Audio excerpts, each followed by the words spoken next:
Bueno, lo tengo en línea a Jorge Fría. Jorge, buen día, ¿cómo le va? Buenos días, ¿qué tal, José Luis? Bien, bien, Aquí muy estamos. bien. Estaba mirando esto el otro día, pensaba en usted y en su prédica después de una entrevista que hice al respecto de una investigación que ha establecido la situación crítica que tiene el puerto de Montevideo como un puerto franco para las flotas ilegales que pescan fuera de la milla 200 y las situaciones que por lo menos hay una ONG viene denunciando que serían casi de condiciones de esclavitud a bordo de esa flota. Veo que ustedes en otro predicamento han estado reunidos con el Sindicato Único de Patrones de Pesca de Uruguay. Cuéntenos un poco el trasiego de esa reunión y básicamente no sé si han seguido ustedes el tema este que yo estoy comentando y que fue motivo de entrevista aquí, pero que le pone un toque de atención al puerto de Montevideo, por lo menos en relación a esa denuncia. Bueno, en principio, nuestro viaje a encontrarnos una vez más con los patrones de pesca de Uruguay tiende a seguir adelante en el trabajo que nos comprometimos allá en el 2014, donde hicimos un acuerdo con el SUDEPO, con los patrones de pesca de Uruguay, de atender de manera conjunta a las problemáticas que nos afecten a los dos sectores. Y esto básicamente en las cuestiones operativas del tipo de pesca, el tema del recurso, la formación, la capacitación y cuestiones que puedan evaluarse sobre la marcha. Ese era el compromiso allá por el 2014 donde hicimos este acuerdo. Lo que fuimos a hacer justamente a ratificar esta voluntad de trabajo conjunto y obviamente este tema de estas manifestaciones de esta ONG también fue un tema tratado y bueno, la conclusión es nos afectan y hemos emitido un documento también al respecto con tres cuestiones puntuales que tienen que ver con los cables submarinos, que bueno, obviamente la sociedad tiene poco conocimiento de esto, que son los cables de fibra óptica que se Mm. han tirado debajo del mar, y donde a menudo quedan expuestos por el movimiento del agua, quedan expuestos y esto hace que se vea limitada la zona de arrastre y en el peor de los casos, cuando un buque atraviesa estas líneas y afecta a alguna de estas, se generan problemas graves y como consecuencia también altas multas a la empresa y una consecuencia a los patrones también. Eh, en ese sentido hemos hecho alguna expresión, también con respecto a la formación, porque Uruguay tiene la problemática al respecto de cómo se forman los pescadores, los capitanes de pesca, los marineros, muy similares a las dificultades que hay en Argentina, un poco más grave quizás porque hay algunos desencuentros ahí entre lo que ellos llaman armada y prefectura, que aún lo tienen unificado, no como en Argentina que esto ya se ha separado, es decir, uno es una fuerza de guerra y el otro es una policía. Y bueno, acá complejo entrar en ese tema, pero uno trata de formar y otro titula y habilita a trabajar y en Uruguay esto está más mezclado todavía. Ajá. Y al respecto del recurso y también la problemática del descarte y las zonas de trabajo y demás, bueno, todo eso fue elaborado.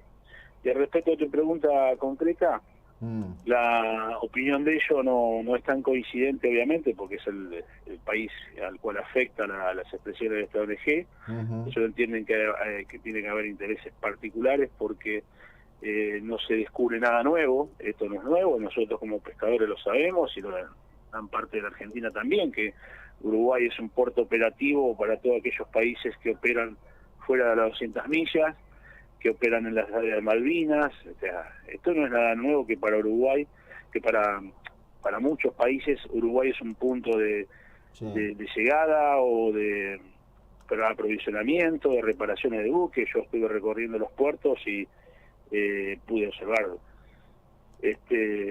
cómo buques japoneses, por ejemplo, se Mm. estaban pertrechando, haciendo reparaciones, aprovisionando, barcos españoles. Esto es visible, ¿no? Por eso digo y dicen, no es ningún descubrimiento, si bien es una noticia que toma relevancia de acuerdo a el énfasis que se le ponga, pero la verdad no nos sorprende, pero es algo con que los argentinos vivimos desde siempre, ¿no?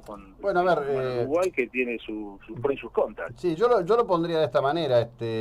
Suele ocurrir frente a la instalación de un tema como noticia que muchos, y en particular los que están vinculados, digan esto no es nada nuevo. Lo nuevo es que alguien lo ponga en foco, en todo caso, planteando además cuestiones complejas como el señalamiento de que hay denuncias que hay personas que han descendido de esos barcos y han buscado huir y que en algún caso hasta ha habido marcas de grilletes, o el caso de que en promedio, y nadie ha desmentido desde Uruguay hasta ahora que yo haya visto, de esa flota hay un marino o un embarcado que llega sin vida por mes. Yo pensaba, digo, si algo no similar, pero similar ni hablar, pasase así en algún puerto argentino, tendríamos todo incendiado, ¿no? Sí, la verdad no me podría afirmar a eso. Los compañeros tampoco me lo han afirmado, que eso es lo que ellos han sido testigos de ver algo así.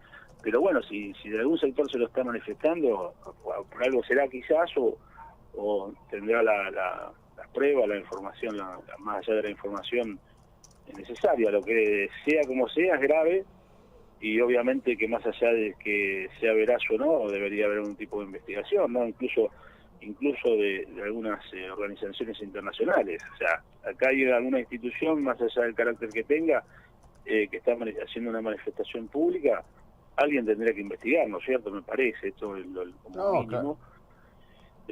Pero sí coincido con usted que está bueno que de vez en cuando estas cosas se hablen, más allá Sí, sí, sí.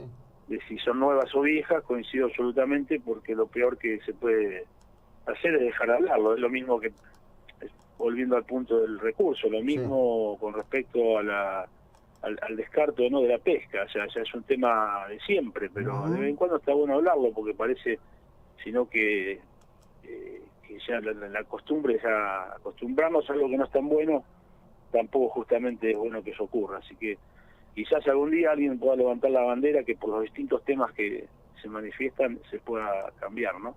Sí, sí, por supuesto. Digo, yo cuando vi la información busqué la entrevista porque me pareció que hace una unidad de conjunto del entendimiento que nosotros tenemos que tener. Porque, a ver, como argentinos, yo no sé si es una deformación nuestra, si esto lo comparten otras sociedades o no, pero parecería ser que todo lo que ocurre con la pesquería en definitiva son nuestras propias responsabilidades, nuestras propias faltas, nuestros propios desmanejos, cuando hay otros actores y quizás digo, nos cuesta dimensionar la intensidad de lo que implica la pesquería vista desde un lugar como Mar del Plata.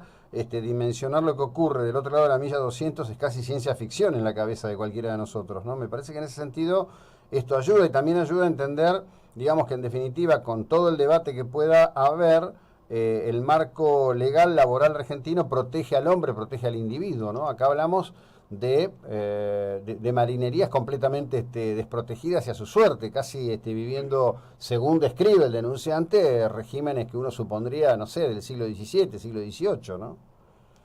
Sí, por eso yo te hacía referencia a organismos, al menos internacionales, ya que estamos hablando de las 200 millas hacia Sí. mar abierto, como organismos como la OMI, la IMO, como se la denomine, o la ITF, ¿no es cierto? Son organizaciones internacionales que tendrían que acusar recibo de este tipo de manifestaciones o expresiones públicas. Pero digo, hay cosas que parece que nos hacemos permeables, Sin duda. y hay otras que no. Porque vos fíjate, si vuelvo a expresarme acerca de las 30.000 toneladas de pescados muertos que se arrojan al fondo del mar, queda como una expresión de un sector, y nada más cuando hay infinidad de ONG protectoras del medio ambiente que con mucho criterio se preocupan por otros animales, llámese caballos, perros, y sin embargo al respecto de esto no se expresan nunca. Entonces, esto es lo curioso, ¿no? Que se puedan ver noticias a menudo de cualquier tipo, y organizaciones que se dedican a esto. Yo ayer, transitando en las calles de Buenos Aires, me crucé con grupos de Greenpeace haciendo publicidad sobre la organización. La verdad no presté atención en qué enfoque, pero estaban vestidos con sus chaquetas y demás. y te hace pensar eso, ¿no es cierto? Grandes organizaciones, instituciones que deberían atender estas cosas, vuelvo a decir, Sí, la sí. Organización Marítima Internacional, la ITF, la Federación Internacional de Transporte, y bueno, parecería que hay cosas que pasan y nadie las ve, ¿no? Bueno, ahí, digamos, en el caso de organizaciones como Greenpeace, por lo menos soy de los que siempre me estoy formulando preguntas. Recuerdo que en algún momento, cuando era la batalla marplatense de fresqueros contra congeladores, Greenpeace apareció en tiempo y oportunidad con una campaña fenomenal en relación al tema de la depredación de la merluza upsi, y después desapareció de escena. Arrancaron poquito tiempo después con un tema del paso de un gasoducto en la selva salteña que iba a destruir a una determinada especie. Obviamente el gasoducto se construyó, la especie sigue viva. Digo, Greenpeace es una organización con muchos interrogantes, francamente, ¿no? Por aquel entonces se llegaron hasta encadenar a una hélice del buque en Puerto Madryn, Claro. haciendo ese tipo de manifestaciones. Y tiene esas reacciones, yo coincido con vos que son oportunistas en algunos casos, si no, no se entiende por qué hay acciones así tan concretas y después como que quedan al costado o en el olvido directamente, ¿no es cierto? Sí, sí. A eso me refería, las organizaciones que se forman, es mi sensación, esto es muy personal, Mm.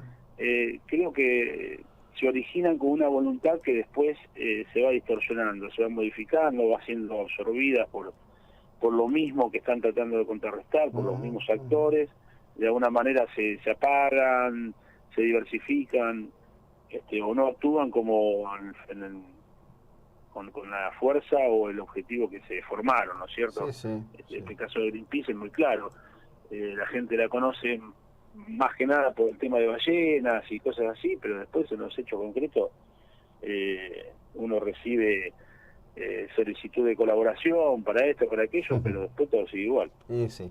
Bueno, Jorge, como siempre, gracias, buena jornada, muy amable. Muy atento a este, buenos Hasta días. luego, Jorge Frías. Bueno.